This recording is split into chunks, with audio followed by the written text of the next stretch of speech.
He slammed his fist into my cheekbone right next to my mother's casket, and 23 relatives were holding up their phones. Nobody intervened. Everyone recorded. I stood up with the smell of lilies, the taste of blood, and a cold plan forming in my mind. If you've ever been abandoned by your entire family at your worst moment, stay until the end where I turned those very clips into weapons. My name is Ava Whitaker, and I'm about to tell you how I used 23 cell phone videos to destroy the man who killed my mother. The stained glass windows of St. Mary's threw patches of blue and gold across the funeral home floor. That morning in Lakewood, the small stone church by Lake Erie held maybe 60 people, but only 23 would matter.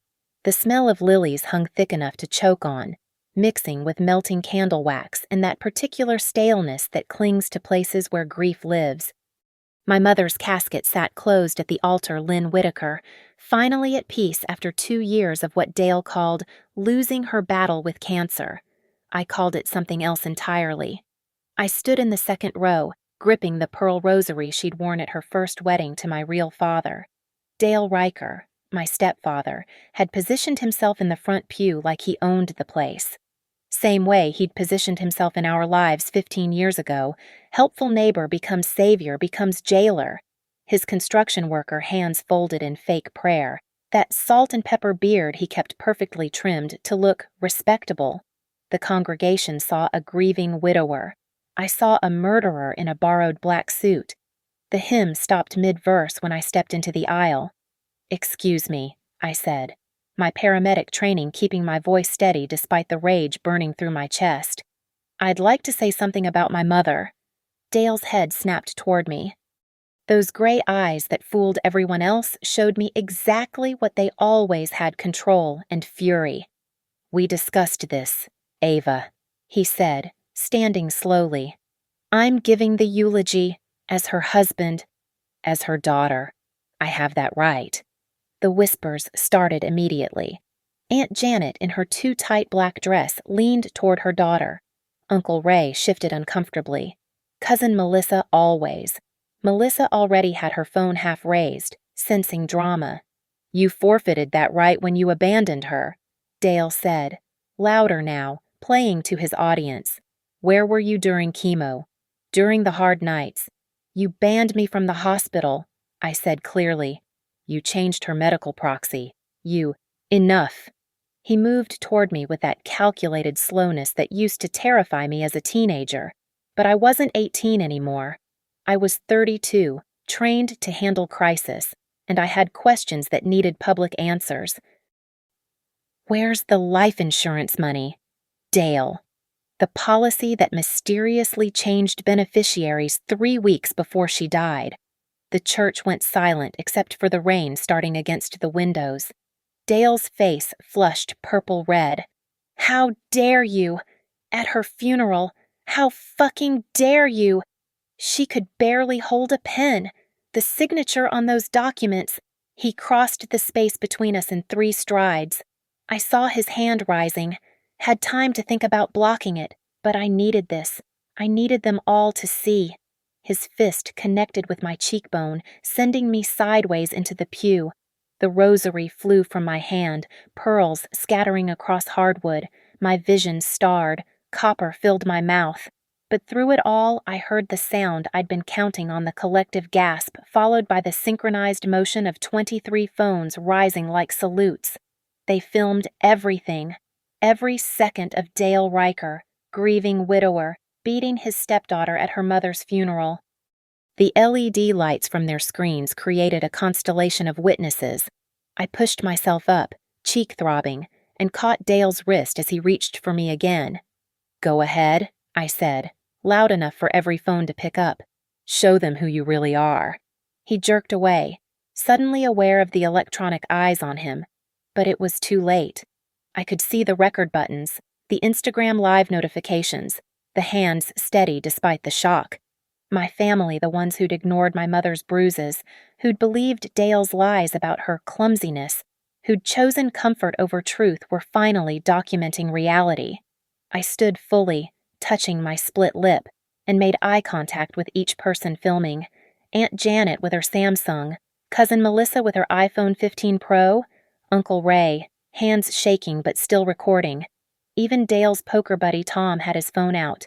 I memorized every face, every angle. Walking past Dale, I stopped beside my cousin Emma, 17 and wide-eyed. "Save that video," I whispered, blood still on my teeth. "Don't delete it. I need them all." She nodded, terrified but understanding something had shifted. Dale grabbed my arm. "You're done here. Get out." I looked at his hand on my arm, then at the cameras still rolling, then directly into his eyes. "The 23 videos they just took, that's assault. On film. Multiple angles." I leaned closer, voice dropping.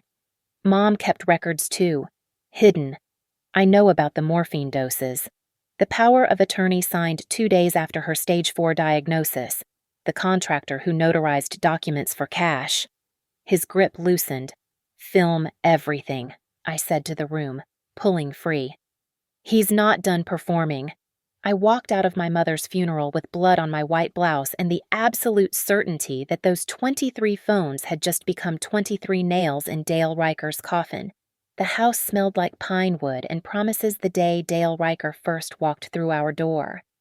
This was 3 months after Dad died. Mark Whitaker, crushed under 2 tons of steel when a crane cable snapped at the Cuyahoga docks. Workers' comp barely covered the funeral. Mom sat at the kitchen table surrounded by bills, her accounting degree worthless against grief. When Dale knocked, "Lynn, I heard about Mark. I'm real sorry." He stood in our doorway with a toolbox and that practiced sympathy face. "Noticed your roof's got some damage from the last storm. Mind if I take a look?" That's how it started. The helpful neighbor from 3 houses down who'd wave when Dad mowed the lawn. Within a week, he'd fixed the roof, the loose porch rail, the kitchen cabinet that wouldn't close. He wouldn't take money. "Mark would have done the same for me," he'd say, though Dad had barely known him. I was 17, focused on SAT prep and my plan for nursing school. Dale seemed like a blessing then. Mom smiled for the first time since the crane accident. He brought groceries, refused payment, fixed the furnace before winter. By Christmas, he was eating dinner with us 3 nights a week. "You're lucky to have such a smart daughter," he'd tell Mom, but his eyes would stay on me a beat too long. Though teenagers need structure, discipline, especially without a father figure. The control started soft. He'd appear whenever I had friends over. "Just checking on you ladies. Lynn worries." He installed new locks.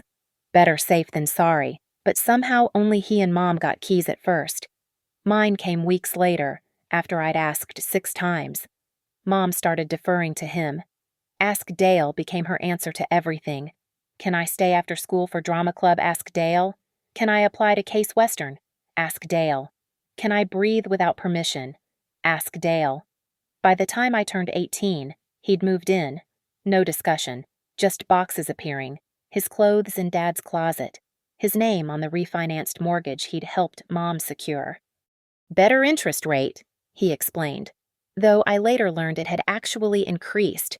The soft control hardened. My bedroom door had to stay open. Family shouldn't have secrets. My phone appeared in his hand for random checks. College brochures disappeared from the mail. "Lynn needs you here. Family first." I started recording him on an old digital recorder I'd hidden in my closet. Just voice memos initially, nothing that would hold up anywhere, but I needed proof I wasn't crazy. "Ava's thinking about throwing away her future." He'd tell Mom when I mentioned the nursing program at Cleveland State. "Selfish, really. After everything you've sacrificed." Mom's voice, smaller each day. "Maybe you should wait a year. Honey." The first time he got physical wasn't a punch. It was a grip on my shoulder, fingers digging into pressure points he somehow knew. When I'd talked back about curfew, no bruises where anyone could see. "Careful," he'd whispered while Mom washed dishes 10 feet away. "Accidents happen. Your mom's already lost one family member." I kept recording. Little threats, subtle manipulations, the way he'd isolate Mom from her sister, her friends. "They're jealous," he'd say. They don't understand what we've been through. The gas leak happened on a Tuesday. I'd been accepted to the paramedic program one step toward medical training, but more importantly, 12-hour shifts that meant escape. I'd hidden the acceptance letter, but Dale found it. That night, I woke to the smell of gas. The kitchen stove's pilot light was out, knobs turned to full. Dale stood in my doorway. "Could have killed us all," he said calmly. "Good thing I couldn't sleep. You must have been making tea earlier. Forgot to check the burner." "I didn't." "Lynn, come here." Ava left the gas on. Mom appeared, ghost-like in her nightgown. The woman who'd managed a whole accounting department now couldn't meet my eyes. "I didn't touch the stove," I said. Dale's face was concerned perfection. "Stress makes people forget things. Maybe that program's too much pressure. Maybe you should stay home, help your mother." Mom said nothing. That silence was louder than any accusation. I moved out 2 weeks later with just what I could fit in my car. Dale stood on the porch, arm around Mom's shoulders like he was holding her up, or holding her back. "Family doesn't abandon family," he called out. "Remember that when she needs you?" The last recording I made before leaving was Mom crying in the bathroom at 3 a.m, muffling the sound with a towel. Dale's voice through the door. "You done in there, this drama's giving me insomnia." I drove away knowing I was leaving her in hell, but I also knew that staying meant we'd both burn. The paramedic program started in 3 days. I'd learned to save lives, and maybe, eventually, I'd figure out how to save hers. I didn't know then that it would take 15 years, or that by the time I had the power to act, she'd already be gone. Cleveland's East Side became my sanctuary. The Lake Erie Trauma Institute ran 3 shifts, and I volunteered for every overnight, every holiday, every moment that meant I didn't have to think about the house in Lakewood. My efficiency apartment near University Circle had triple locks, a security camera, and most importantly, no memories. Maya Ortiz found me crying in the supply closet 6 months into the job. I'd just run a call domestic violence, woman about Mom's age, swearing she'd fallen downstairs nobody could locate. "First rule of this job," Maya said, handing me paper towels. "You can't save everyone. Second rule that doesn't mean you stop trying." Maya became my anchor, 5'2" of compressed competence. She'd been running trauma calls for a decade. Her locker held protein bars, phone chargers, and a laminated list of every domestic violence resource in Cuyahoga County. She taught me to document everything times, dates, photos, even when it seemed pointless. "Evidence is like breadcrumbs," she said. "You might not see the trail until you look back." Chief Randall ran our unit like a military operation. Former Army medic, he believed in precision and protocol. Every detail matters: Whitaker, scene time, vital signs, mechanism of injury. Write it all down. Memory fails. Documentation doesn't. I built my life in 12-hour increments. Clock in at 7 p.m., clock out at 7 a.m. My badge opened doors. My schedule provided structure, and my locked med kit reminded me I had control over something. I saved every receipt, every pay stub, every text message. Maya's influence. The calls from Mom started a year after I left. Always between 2 and 4 a.m. Always brief. "Are you okay? Honey?" "I'm fine." "Mom?" "Are you?" "Everything's fine. Just wanted to hear your voice." Dale's breathing was always audible in the background. Sometimes I'd hear him say, "That's enough. Lynn." The line would die immediately. I started sending her things. Domestic violence hotline cards tucked in birthday cards, pamphlets about financial abuse in Christmas packages. They came back unopened, returned to sender in Dale's handwriting, but I kept sending them, kept copies of everything. 3 years into my career, Mom called during my shift. My personal phone wasn't supposed to ring on duty, but Chief Randall saw my face and nodded toward the break room. "Mom!" Her voice was whisper thin. "I found a lump." "Where? When have you?" "Dale says it's nothing. Says I'm being dramatic. You need a mammogram. Today, I can drive you." He'll know I called. The fear in her voice made my chest tight. I shouldn't have. Mom, please, let me help. I have to go. The line went dead. I called back 17 times. No answer. 2 weeks later, Aunt Janet posted on Facebook about Mom's cancer diagnosis. Stage 4, metastatic. Dale had waited until it was everywhere before taking her to the doctor. I drove to Lakewood that night. Dale answered the door. "She doesn't want to see you," he said, blocking the doorway. "That's not true. You stress her out. Doctor says stress makes cancer worse. You want to kill your mother faster." I could see Mom's shadow at the top of the stairs. "Let me see her," I called out. The shadow retreated. Dale smiled. "See, she doesn't want you here. I'm her medical proxy now, her choice. I decide who visits, what treatments she gets. Everything. You can't, legal document, signed and notarized. While you were playing hero in Cleveland, I was here, taking care of her, like family does." He had the paperwork ready, like he'd been waiting for this. Mom's signature was shaky but legitimate. The notary seal belonged to someone named Tommy Russo. I recognized him from Dale's poker games. Maya helped me research that night. Medical proxy laws in Ohio were clear. Without proof of coercion or incompetence at the time of signing, I had no legal standing. Dale had isolated her perfectly.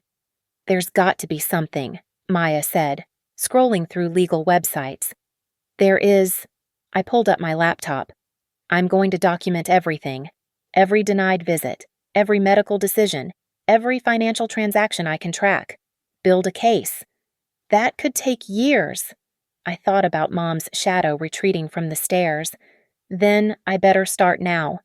Chief Randall quietly adjusted my schedule so I could attempt hospital visits during Mom's chemotherapy. Dale had me removed by security 3 times. Each time, I documented. Each time, I came back. The night shifts became my investigation hours. Between calls, I researched Dale's construction business, found liens, safety violations, tax issues. I tracked property transfers, insurance policies, credit applications. Every public record told a piece of the story. Mom managed to call once more, from a hospital bathroom during treatment. Her voice was barely there. "I'm sorry," she whispered. "Mom, no. Let me help you." The house. He changed everything. The insurance. I tried to stop. "I'm so tired." "Ava?" "I know. I'm keeping track of everything. I promise." A banging on the door. Dale's voice. "Lynn, you fall in there." "I love you," she whispered. It was the last time I heard her voice. Dale switched her to home hospice the next day, him as sole caregiver. No visitors allowed. Doctor's orders, he said. I kept working, kept saving, kept documenting, my apartment filled with files, recordings, photographs of every document I could legally access. Maya called it my war room. 6 months later, the obituary appeared online. Lynn Whitaker, beloved wife of Dale Riker, passed peacefully at home. Services at St. Mary's, in lieu of flowers, donations to Dale's chosen charity. They'd been married 15 years. She'd been dying for the last 2, and I'd been building a case that was finally ready to prosecute. There were 2 funerals for my mother, the one Dale orchestrated, and the one where truth lay buried. I arrived at Morrison Funeral Home at 6:45 a.m., 15 minutes before Dale's prescribed visiting hours. The director, a nervous man named Peterson, recognized me from my attempted hospital visits. "Miss Whitaker, your stepfather specifically requested. I'm here to see my mother's body. That's my legal right as next of kin." "He's the widower. He has—" I pulled out my phone, showing him Ohio Revised Code on viewing rights. "Unless you have a restraining order, you can't bar immediate family." Peterson wavered. I saw my chance and walked past him. Mom lay in a casket worth more than our car had been. Dale had spared no expense on the show's silk lining, mahogany wood, gold-plated handles. Her face was overly made up, foundation thick enough to spackle walls. I knew what it was hiding. I leaned close, my fingers finding the edge of the makeup near her temple. Gently, I revealed what I expected bruising, old but visible. I took photos with my phone, hands steady from years of trauma work. "What are you doing?" Dale's voice cracked across the room. I didn't turn. "Saying goodbye to my mother. Get away from her." "Did you pick this dress?" I asked, noting the high collar, long sleeves. "Covering the IV bruises, the bed sores you let develop." He crossed the room fast, but I was ready this time. I stepped aside, letting him stumble against the casket's edge. Peterson gasped from the doorway. "You're not giving a eulogy," Dale said, straightening his tie. "I've made that clear to Father Francis. Then I'll speak during open remembrance." "There won't be one." "At her funeral, people will expect—" "I decide what people expect." He turned to Peterson. "She's done here." I walked to the sign-in book, flipping through the pages from the previous evening's viewing. Dozens of names. But I recognized patterns. Dale's construction crew, his poker buddies, their wives, the extended family who'd looked away for years. Mom's real friends were notably absent. Dale had made sure they'd drifted away years ago. At the church, Dale had positioned himself as the grieving centerpiece.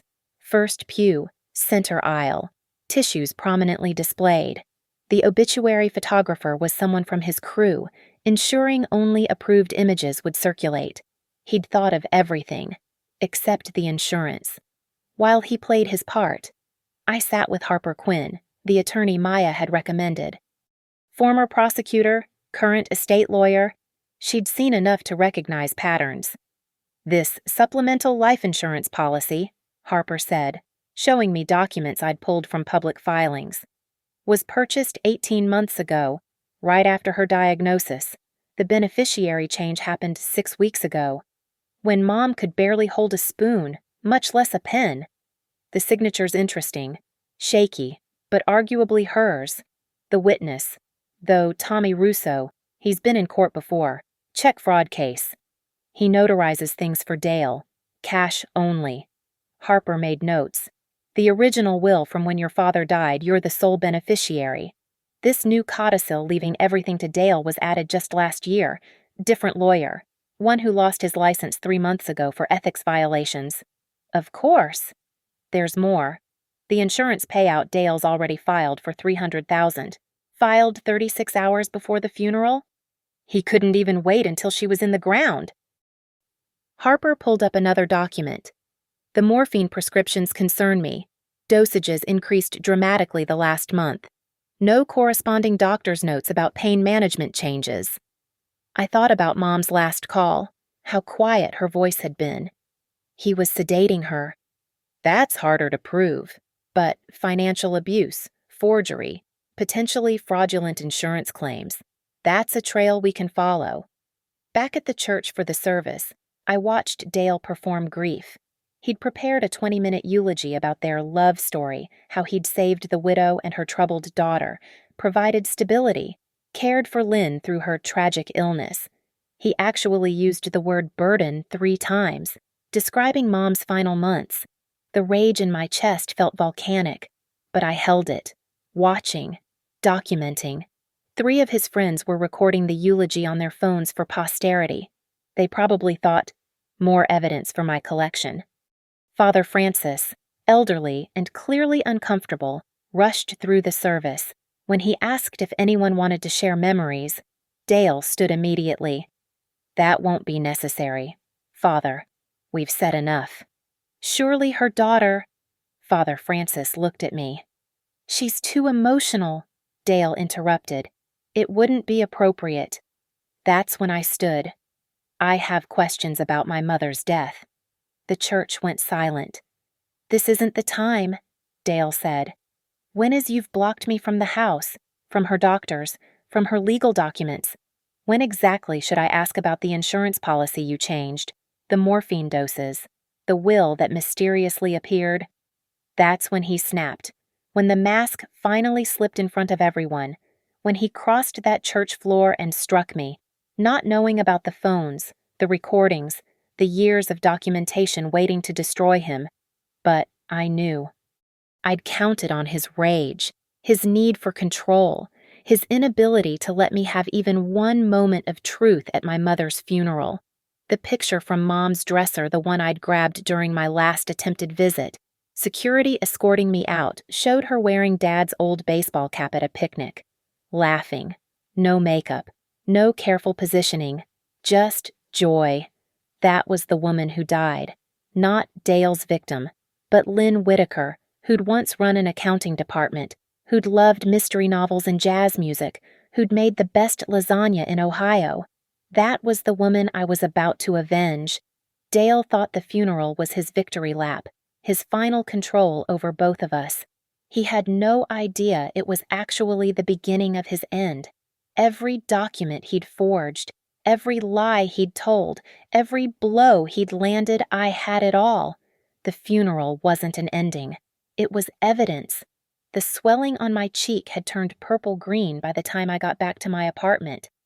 Maya was already there with an ice pack and her laptop, having left work early after seeing Melissa's Instagram live of the assault. 23 videos, she said.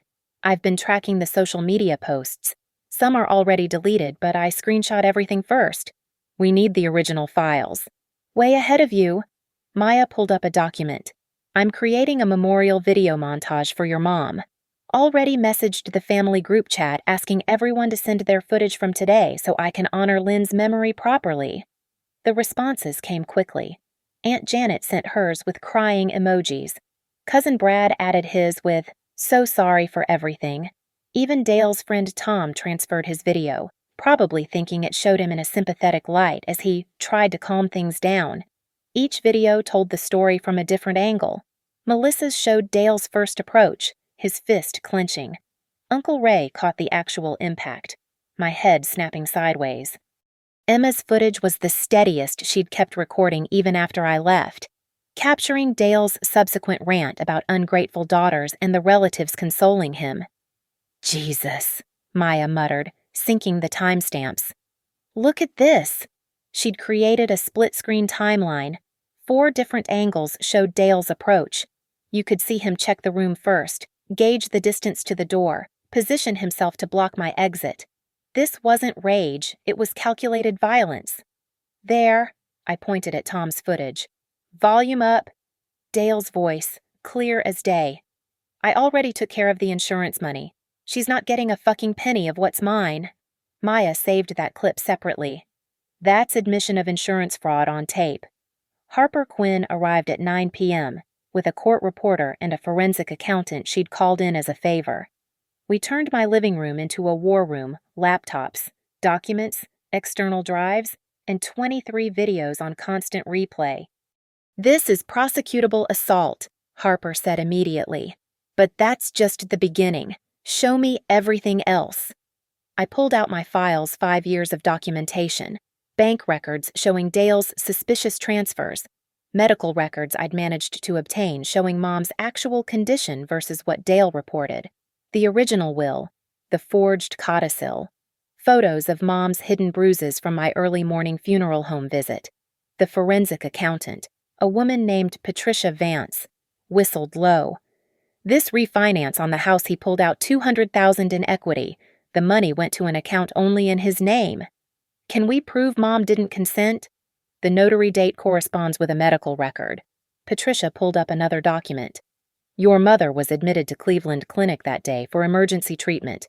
Morphine drip, barely conscious. Yet somehow she signed refinancing papers in Lakewood at 2 p.m. Harper started building the case timeline.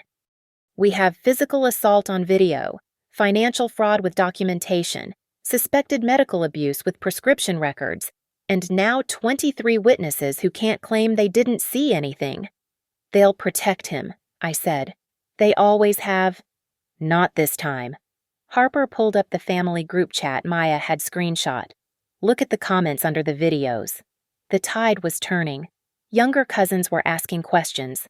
Why did Dale hit Ava? What insurance money? Even Aunt Janet had written. This doesn't look good. Emma, my 17-year-old cousin, had sent a private message. I have more videos. From before. Mom doesn't know. I called her immediately. Emma, what videos? Her voice was quiet. Family dinners at your mom's house. I saw things. How he'd grab her arm, push her into walls. I started recording because nobody believed me when I said Uncle Dale was mean. Can you send them? Already uploading to the Google Drive Maya shared. 3 more videos appeared. Christmas dinner. Mom flinching when Dale reached past her. Easter. A bruise visible on her wrist as she served ham. Thanksgiving. Dale's hand on her shoulder, fingers digging in as he smiled for Aunt Janet's photo. Build the compilation, Harper instructed. Every angle of the funeral assault, then contextualize with Emma's footage. Show the pattern. Maya worked through the night, creating a master file with timestamps, subtitles for every audible threat, zoom-ins on the crucial moments. She added the bank records as overlay, the forged signatures, the medical records. It became a 20-minute documentary of abuse, fraud, and murder by negligence. We need one more thing, I said, pulling out my phone. The relatives who filmed their accomplices now, they saw assault and did nothing. That's failure to render aid, possible civil liability. Harper smiled grimly. You want to flip them? Every single one. We crafted the message carefully. Legal language about liability for witnessed assault. Links to Ohio statutes on duty to report. The mention that insurance fraud investigations often examine anyone who might have benefited or had knowledge. By morning, my phone was exploding. Relatives who'd ignored me for years suddenly wanted to talk. They had concerns about Dale. They'd always worried about Mom. They wanted to help however they could. Uncle Ray wants to give a statement, I told Harper. Says Dale asked him to lie about Mom's mental state for the insurance paperwork. Melissa says Dale tried to borrow money from her last month, said the inheritance would cover it. Tom just admitted Dale paid him to notarize documents without proper verification. Harper started scheduling depositions. We file the criminal assault charges first. That opens discovery. Then we hit him with the civil suit fraud, conversion, intentional infliction of emotional distress. The insurance company will launch their own investigation once we alert them to the fraud. What about the house? If we can prove the refinance was fraudulent and the will was forged, it all reverts to the original estate plan. You inherit everything, and Dale gets charged with elder abuse, fraud, and theft. I looked at the wall of evidence we'd built in 12 hours, 23 angles of truth, years of hidden bruises finally visible, financial crimes documented and cross-referenced. We're going to destroy him, Maya said. No, I corrected. He destroyed himself. We're just making sure everyone sees it, all 23 angles of it. Harper served the preservation orders at 7 a.m. sharp. Morrison Funeral Home, Great Lakes Life Insurance, First Federal Bank of Lakewood, and 3 document service companies Dale had used. Every piece of paper, every digital file, every security video frozen and protected from destruction. Dale doesn't know yet, Harper said, returning to my apartment. But his phone will start ringing in about an hour when his banker buddy realizes accounts are locked. Patricia Vance had worked through the night, her forensic software dissecting PDFs like a surgeon. Look at this, she said, spinning her laptop toward us. The will codicil Dale submitted digital metadata shows creation date of February 2nd, 2025. Your mother was intubated that day. How did he think that would fly? Because Tommy Russo, his notary friend, backdated the paperwork to October. But PDFs have souls, they remember everything. Creation date, modification times, even the device ID. She pulled up another screen. Created on a HP LaserJet registered to Riker Build and Fix, Dale's company. I studied the signature on the codicil. Mom's name. Shaky but recognizable. He traced it from something. Or had someone forge it? Patricia zoomed in. See these pixels? The pressure patterns are wrong. Real signatures have variation in line weight. This is too uniform.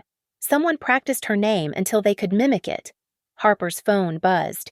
Insurance company's fraud division. They're very interested in our documentation. While Harper took the call, I pulled up Dale's business records on the Ohio Secretary of State website. Riker Build and Fix showed 3 liens for unpaid materials, 2 safety violations, and a suspended license from 6 months ago. He'd been operating illegally while Mom was dying. There's more, Patricia said. Those suspicious transfers from your mother's account. They match deposits to an online gambling site. Dale lost $40,000 in the last year. The house refinanced, that money's gone too. He was desperate enough to kill, Maya said quietly. Harper returned. Great Lakes Life Insurance is launching a formal investigation. The investigator, Marcus Webb, wants to meet. Today. So, Marcus Webb looked like an accountant but talked like a detective. He spread Dale's insurance claim across my dining table forms filed 2 days after Mom's death, requesting expedited payout due to financial hardship. The signature concerns us, Webb said. We compared it to earlier documents. Your mother's signature from 3 years ago versus 6 weeks ago completely different. The recent one's too perfect. Dying people don't sign perfectly. He pulled up tablet footage from the insurance company's files. We require video verification for policies over $200,000. This is supposed to be your mother acknowledging the beneficiary change? The video was heartbreaking. Mom propped in bed, clearly drugged. Dale's hand visible supporting her head. Her words slurred. I agree to... Listen to the background, Webb said, enhancing audio. Dale's whisper. Say you want Dale to have everything. Mom's confused voice. Want everything. That's coercion, Harper said immediately. She's clearly incapacitated. Webb nodded. We're denying the claim and referring to law enforcement. This video, plus your documentation, suggests insurance fraud and elder abuse. I pulled out the prescription records I'd gathered. Look at the morphine increases. No corresponding doctor's notes. Dale was picking up the prescriptions himself, using his medical proxy. Patricia cross-referenced the dates. Each morphine increase corresponds with a financial transaction. Refinance morphine up, will change morphine up. Insurance beneficiary massive dose increase. He was sedating her to sign documents, Webb stated flatly. We see this pattern in elder abuse cases. Harper started pulling files. We need the original medical power of attorney. If that was signed under duress or incapacity, already on it. I showed them my phone. Dr. Sarah Morrison at Cleveland Clinic kept separate notes. She was concerned about Dale's medical decisions but couldn't override the proxy. She's willing to testify? The doorbell rang. Maya checked the camera. Process server. Dale was being sued. By me, for assault and battery. By the insurance company, for fraud. By the estate, for conversion and theft. By the state of Ohio, for elder abuse and forgery. He doesn't know about the videos yet, Harper said. We're saving those for discovery. Let him lie in his depositions first. My phone lit up with a call from an unknown number. Against my better judgment, I answered. Dale's voice was volcanic. You fucking bitch. You think you can take what's mine. Recording this call. Dale. That house is mine. That money is mine. Your mother wanted... Mom wanted to live. You killed her. I took care of her. Where were you? Banned by you. I have the security footage from the hospital of you having me removed. 3 times. Silence. Then, you have no proof of anything. 23 angles of proof. Dale, from your friends, your poker buddies, your relatives, all recording you assaulting me at Mom's funeral. That's not... Tom's video catches you admitting to taking the insurance money. Melissa's shows premeditation. Emma has footage from before years of you hurting Mom. The silence stretched longer. We have the metadata from your forged documents, the gambling debts, the illegal business operations, the morphine you were picking up but not giving her, letting her die in pain while you sedated her to sign papers. I heard something crash on his end. You can't prove. PDF metadata. Dale. Your printer's ID is embedded in every forged document. Tommy Russo already flipped giving a statement about the cash you paid him to notarize without verification. I heard something crash on his end. The will readings in 3 days, I said calmly. Bring a lawyer, bring 10 lawyers. It won't matter. We have everything. I'll destroy you, he breathed. Like you destroyed her, no Dale. This time, You're the one who dies alone, desperate and broke. Only difference is, you'll be in prison." I hung up and looked at Harper. How long until he runs? Already frozen his accounts and flagged his passport. He's not going anywhere. Patricia pulled up one final document. Found it. The smoking gun. She displayed an email from Dale's account to someone named Eddie Marks. Need someone who can do signatures. Urgent. Cash pay. Eddie Marks had a record. Forgery. Check fraud. Identity theft. That's conspiracy, Harper said. That's years in prison. I looked at the wall of evidence. Bank records, medical files, prescriptions, videos, metadata, emails, witness statements. 5 years of patience culminating in complete destruction. Set the depositions, I told Harper. All 23 relatives who filmed. Let's see how loyal they are under oath. The conference room at Brennan & Associates Estate Law smelled like leather and fear. The will reading was scheduled for 10 a.m., but I'd arrived at 9 to help Harper set the stage. We positioned cameras at perfect angles, all legal, all disclosed, all recording. "The insurance investigator's in position next door," Harper whispered. "Detective Rodriguez from Elder Abuse is in the lobby. They'll wait for my signal."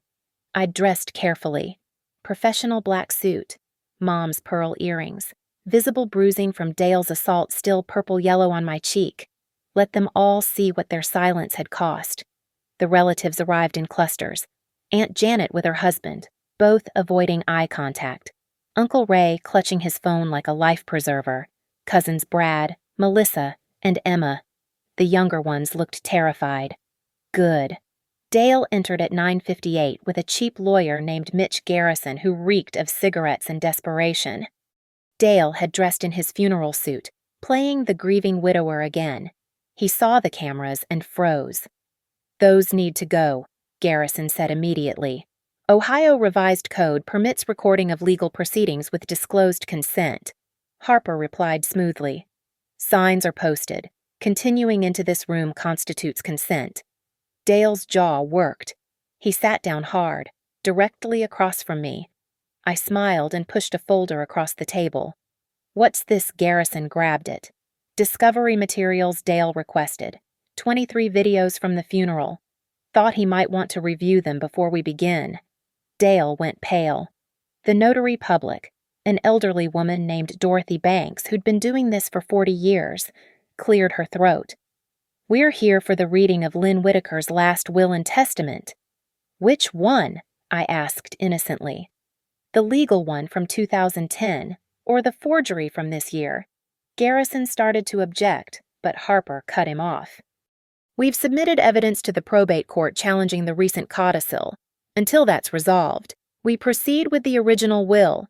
Dorothy looked between us, then pulled out the older document. "This is the will I have on file from when Mark Whitaker passed. It names Ava Whitaker as sole beneficiary." "That's outdated." Dale stood. "Lynn changed everything. She wanted me to—" "Interesting," I said, pulling out another paper. "Because here's the insurance claim you filed. You stated under penalty of perjury that Mom was of sound mind when she changed beneficiaries. But in this medical report, you told doctors she was confused and unable to make decisions to get more morphine. Which is it?" "Dale." The room crackled with tension. Several relatives had their phones out, half raised, ready to record whatever came next. "You want to tell them about the morphine," I continued. "How you picked up doses but didn't give them to her, let her die in agony while you kept her sedated just enough to sign papers. You don't know what you're talking about." I played audio on my phone. Mom's voice, weak but clear. "Dale took the pills, won't give." It cut off. "When was that recorded?" Harper asked me, loud enough for everyone. 2 weeks before she died. I managed one call while Dale was at his poker game. She knew what was happening. Dale lunged across the table. Garrison grabbed him, pulled him back, but not before everyone flinched, reached for phones, started recording again. The pattern was embedded. Now, violence was Dale's answer to truth. "Let's discuss the real will," Harper said calmly. She pulled out financial records. $300,000 in life insurance. The house, valued at $400,000. Savings accounts totaling $50,000. Under the original will, it all goes to Ava. I have bills, Dale snarled. Debts from taking care of her.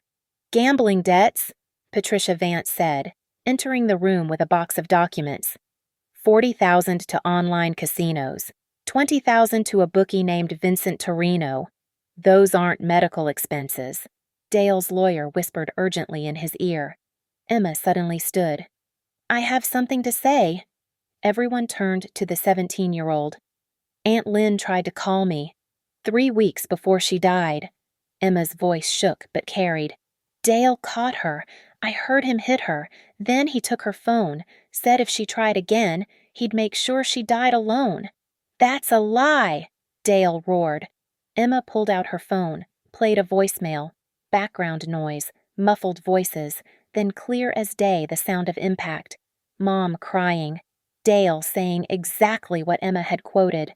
I saved it, Emma said, because I knew someday someone would need to know. The room erupted, relatives talking over each other, phones recording, accusations flying.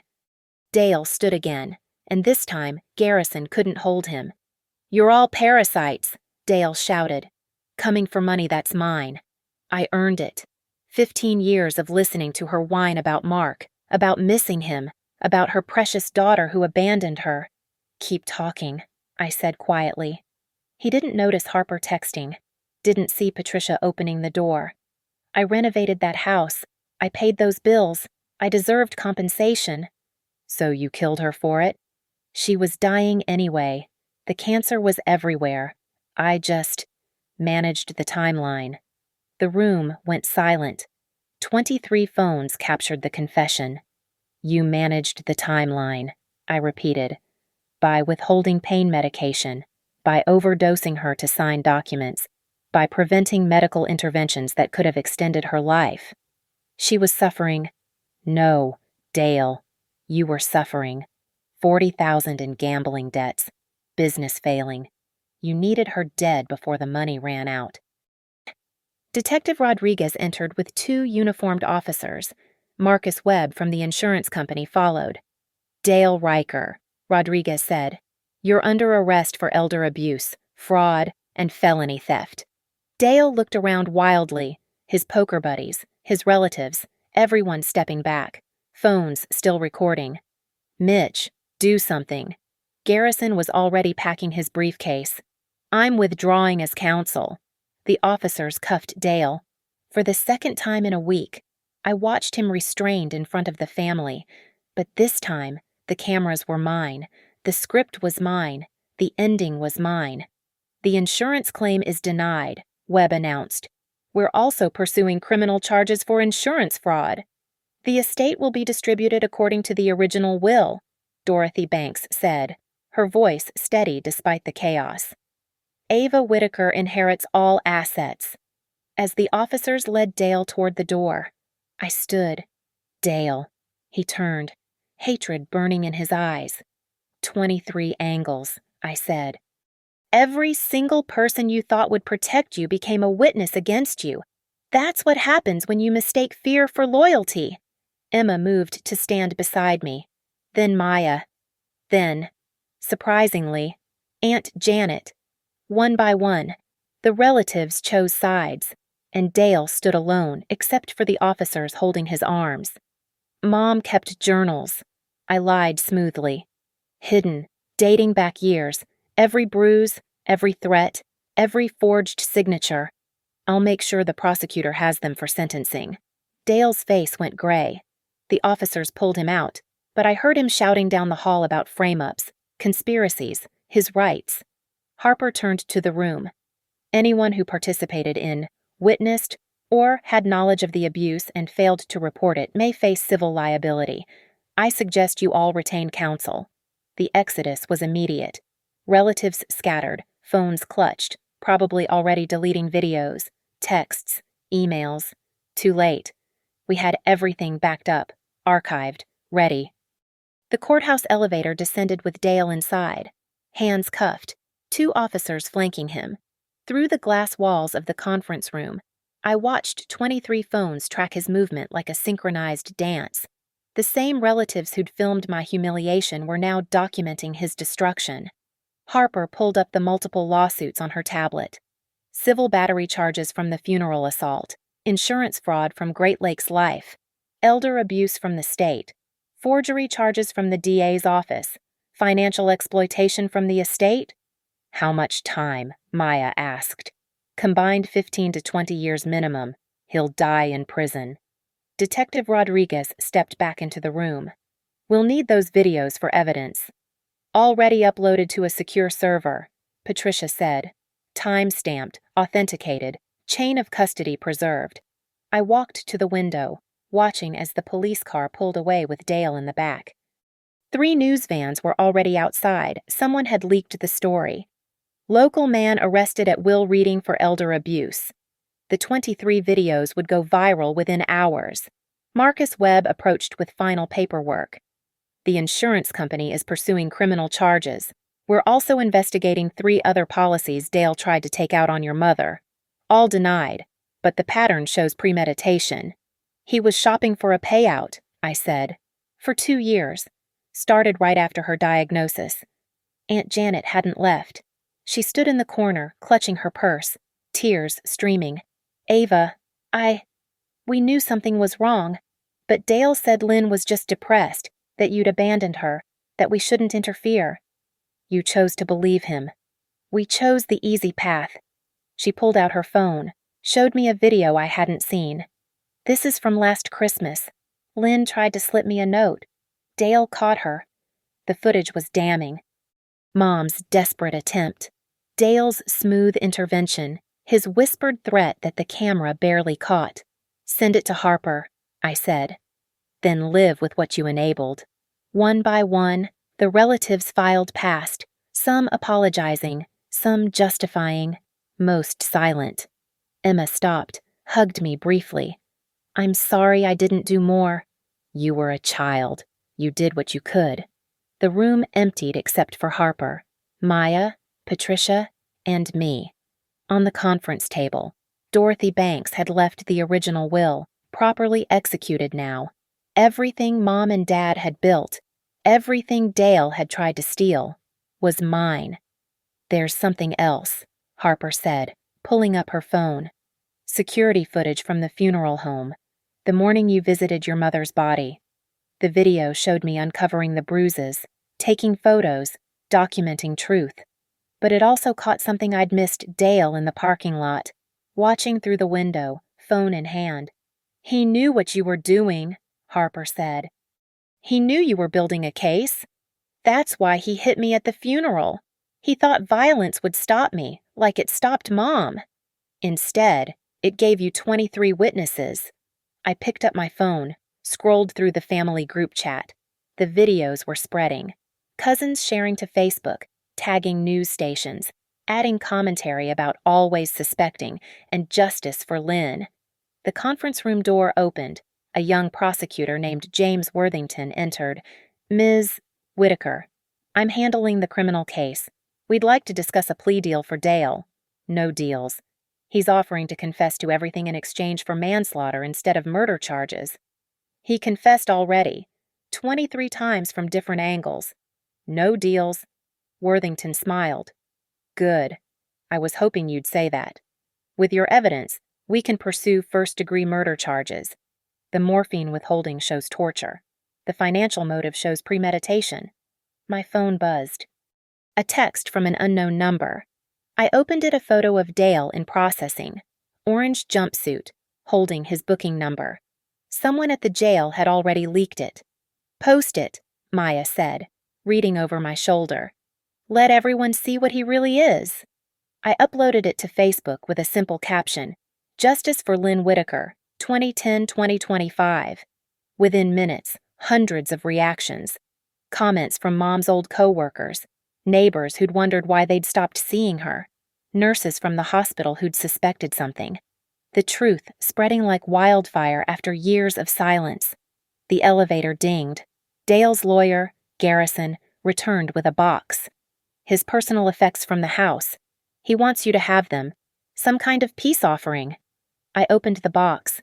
Mom's jewelry he'd claimed was stolen. Photo albums he'd hidden. Her phone with all the messages she'd tried to send. And at the bottom, a letter in Mom's handwriting. Ava, if you're reading this, I'm gone and you found a way. I'm sorry I wasn't stronger. He was supposed to help us after Dad died, but prison walls would have been kinder than his love. The insurance money was meant for you. The house was always yours. I tried to fight, but he had already won. Find this letter. Find the truth. Find peace. All my love. Mom. When did she write this? Harper asked. The date at the top 2 days before she died, when Dale thought she was unconscious. She knew, I whispered. She knew I'd come for him. The courthouse lobby was packed with reporters when we descended. 23 phones had become 100, all recording as I emerged. Someone had leaked the funeral videos. Dale's assault played on loop on the news monitors. Ms. Whitaker, a reporter shouted, how does it feel to see your stepfather arrested? I stopped at the podium someone had set up, behind me. Harper and Maya stood guard. I looked directly into the cameras, knowing Dale would see this from his cell. This time, you all filmed it, I said, echoing my words from the will reading. But this time, I directed it. The cops led Dale through the back entrance for transport to county lockup. Through the glass doors, our eyes met one last time. I held up my phone, hit play on the master video Patricia had created, Dale being cuffed from 23 angles, his confession on surround sound, his empire collapsing in high definition. The elevator doors closed on him like a curtain falling. The last image his face, finally understanding that the 23 phones that had recorded my humiliation had become the instruments of his destruction. The screen froze on that final frame, Dale in handcuffs, disappearing behind closing doors, 23 recording lights still blinking like stars in the darkness. Justice doesn't always come with satisfaction. Sometimes it comes with exhaustion, relief, and the echo of everything lost. But as I stood in that courthouse lobby, surrounded by cameras and questions, holding Mom's final letter, I knew one thing: she was free. Dale was finished. And those 23 angles had captured the only truth that mattered, that evil documented from every angle has nowhere left to hide. Thank you for listening to my story. I'd love to know where you're listening from. Drop a comment and let's connect. Please subscribe to the channel and share your thoughts below. Your support means everything, and your own stories matter too. Until next time, remember, sometimes the best revenge isn't staying silent, it's making sure everyone hears the truth.